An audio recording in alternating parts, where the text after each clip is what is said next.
Unit 4. Vocabulary. Exercise 1B. Argentina, Brazil, China, Czech Republic, Egypt, France, the UK,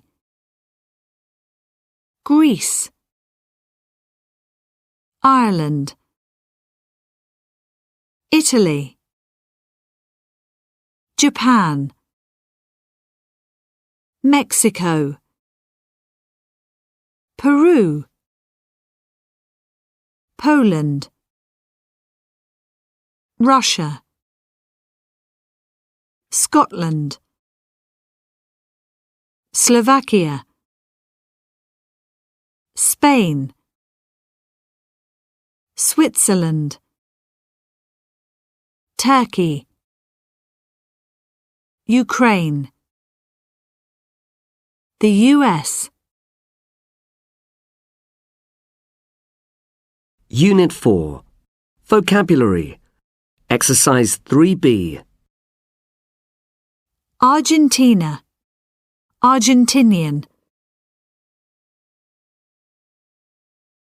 Brazil, Brazilian,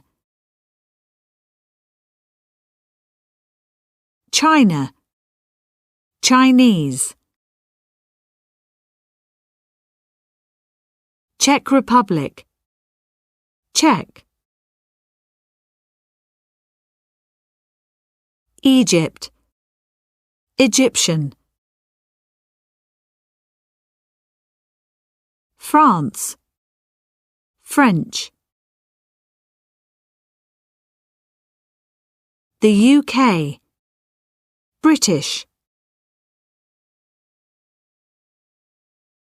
Greece, Greek,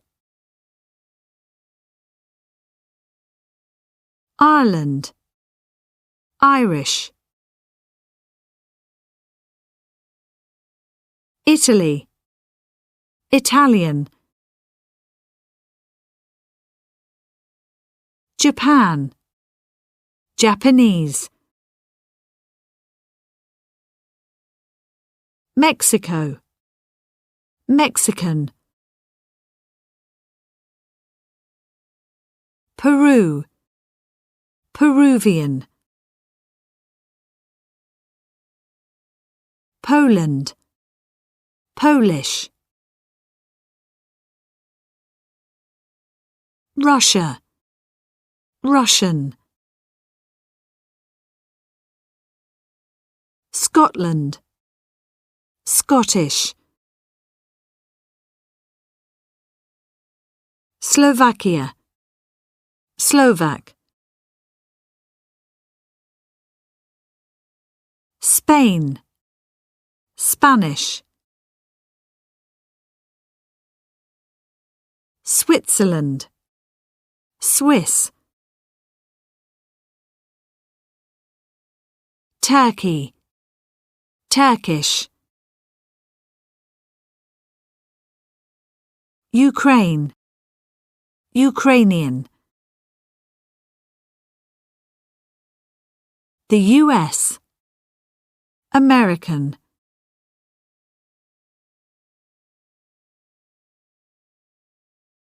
Unit 4. Vocabulary. Exercise 5. 1. Oh no, where is it? Isn't it in your pocket? No. It must be there. You had it on the plane. Well, it isn't there now. What am I going to do? If I can't find it, they aren't going to let me into the country. Have you got any other documents with your photo? No. Wait, I can see it. It's in the bag. Whew. I've got it. 2. So, where are you going for your holidays? Turkey. We're going to Istanbul, Cappadocia, Ankara. Do you have to find hotels and things? No, it's really easy. Everything's included in the price, the plane tickets, the hotel, and we get breakfast and dinner. The only thing that isn't included is lunch. Everything else is covered. 3. What does it say about this place? Let's see. It says the museum building is an example of the neoclassical style. It's 400 years old. There are paintings from all over the world. Does the book say if there are any restaurants or cafes near here? I really need something to eat. Yeah. It says that there's a really good restaurant just down the street. It says it isn't very expensive. This book is really useful, isn't it? Unit 4. Reading. Tourist graffiti. A new problem? A Chinese tourist on holiday in Egypt was shocked to see graffiti in Chinese on a 3,500-year-old monument in Luxor. A photo of the graffiti was soon on his blog on the internet. People in China couldn't believe it. They were angry, and there was a big hunt to find the person responsible. They could find him easily because the message wasn't very imaginative or clever. It was basically, Ding Jinhao was here. That was enough for internet users to find this particular Ding Jinhao, a teenager in Nanjing. His parents were quick to tell a local newspaper that their son was very sorry for his actions. Ding's graffiti was a terrible idea. It is a serious crime to write on a historic monument in Egypt. You can go to prison for a year for doing it. But in the past, people could write on monuments and no one was angry about it. At Giza, there is an example of graffiti on a temple wall from 1244 BC. It says, Hadnakti came to make an excursion and amuse himself on the west of the Memphis, together with his brother Panakti. In Roman times, it was normal to write messages on ancient monuments, to become part of the monument forever. One of the first Egyptologists, the Italian Giovanni Belzoni, was the first modern man to enter the pyramid of Khafre. Inside the pyramid today, you can read his text celebrating the discovery with his name and the date. Later, in the second half of the 19th century, Europeans could travel around the world thanks to the first package holidays. In those days, tourists could climb to the top of the Great Pyramid. Soon there was graffiti in just about every language up there. Luckily, it wasn't difficult to make Ding Jinhao's graffiti disappear. But China's National Tourism Administration is right to advise all tourists to act in a civilized way. Unit 4. Gateway to Life Skills. How to start a business. A case analysis from the world of guidebooks. Lonely Planet is a company which produces modern, dynamic guidebooks. It also produces TV programs, a magazine, and lots of useful digital material on the web. In 2010, there were 500 Lonely Planet books in 8 languages, with annual sales of more than 5 million guidebooks. The start of this global company was unusual. Maureen and Tony Wheeler were the 2 creators of Lonely Planet. Their first meeting was in Regent's Park in London in 1970. Maureen was just 20. A year later, they were married. Their idea of the perfect honeymoon was to travel across Europe and Asia all the way to Australia. The only problem was not having any money. But Maureen and Tony's 9-month trip was a success. When they arrived in Australia, their friends asked how it was possible to make such a long trip with no money. Their answers were the basis of their first guidebook. Across Asia on the Cheap. The first version of the book, with its simple yellow cover, was the product of long nights writing at their kitchen table. But after just 1 week, they were able to sell 1,500 books. It was the only guidebook in the world written by adventurous young travellers for adventurous young travellers. And it was the first guidebook written for people travelling on the cheap, without spending much money. Lonely Planet was born thanks to Maureen and Tony's enterprise. 2 years later, there was another book by the Wheelers, and then another and another. Maureen and Tony eventually sold Lonely Planet for over £500,000. Today, there are over 200 Lonely Planet authors, and there are Lonely Planet offices in Oakland and Franklin in the US, Gurgaon in India, London, Melbourne and Beijing. The company continues to produce great guidebooks, and the Wheelers have more time to do what they enjoy: travel. Unit 4. Gateway to Life Skills. Exercise 5A. When you go on holiday and you go to the beach, what do you take?